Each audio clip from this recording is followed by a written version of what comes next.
Dark Night of the Soul. By St. John the Cross. Book 2, Chapter 5 begins to explain how this dark contemplation is not only night for the soul but also affliction and torment. 1. This dark night is an inflow of God into the soul, which purges it of its habitual ignorances and imperfections, natural and spiritual, and which the contemplatives call infused contemplation or mystical theology. Through this contemplation, God teaches the soul secretly and instructs it in the perfection of love, without its doing anything or understanding how this happens. Insofar as infused contemplation is loving wisdom of God, it produces two principal effects in the soul. By both purging and illumining, this contemplation prepares the soul for union with God through love. Hence the same loving wisdom that purges and illumines the blessed spirits, purges and illumines the soul here on earth. 2.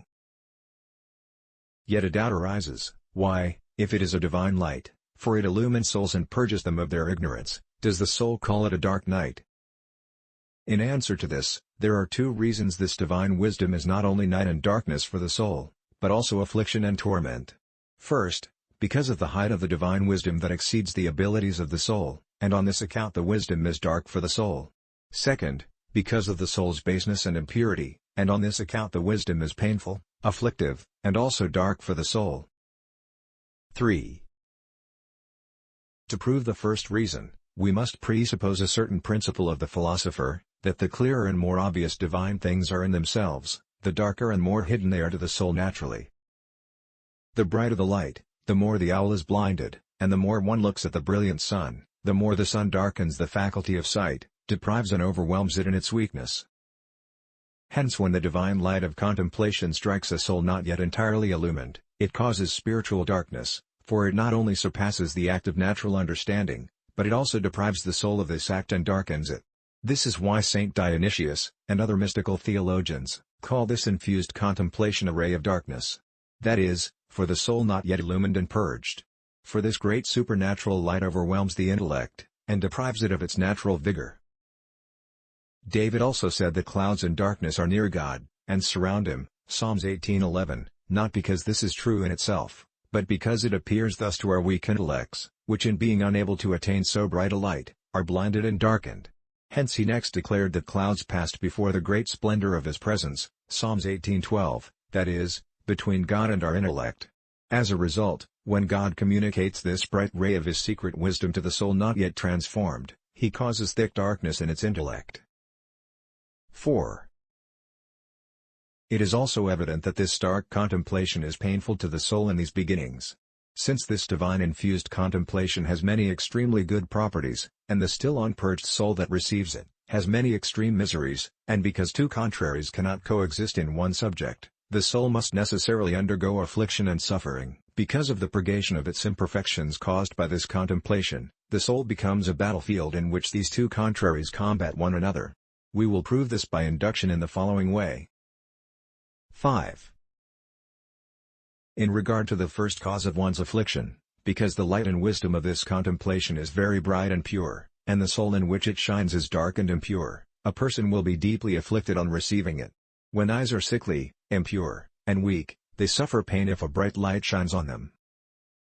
The soul, because of its impurity, suffers immensely at the time this divine light truly assails it. When this pure light strikes in order to expel all impurity, persons feel so unclean and wretched that it seems God is against them, and they are against God. Because it seems that God has rejected it, the soul suffers such pain and grief, that when God tried Job in this way, it proved one of the worst of Job's trials, as he says, "Why have you set me against you, and I am heavy and burdensome to myself." Job 7:20. Clearly beholding its impurity by means of this pure light, although in darkness, the soul understands distinctly that it is worthy neither of God nor of any creature. And what most grieves it is that it thinks it will never be worthy, and there are no more blessings for it. This divine and dark light causes deep immersion of the mind, in the knowledge and feeling of one's own miseries and evils. It brings all these miseries into relief, so the soul sees clearly that of itself, it will never possess anything else.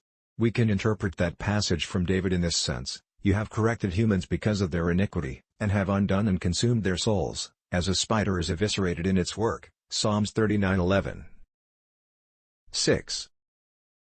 Persons suffer affliction in the second manner because of their natural, moral, and spiritual weakness.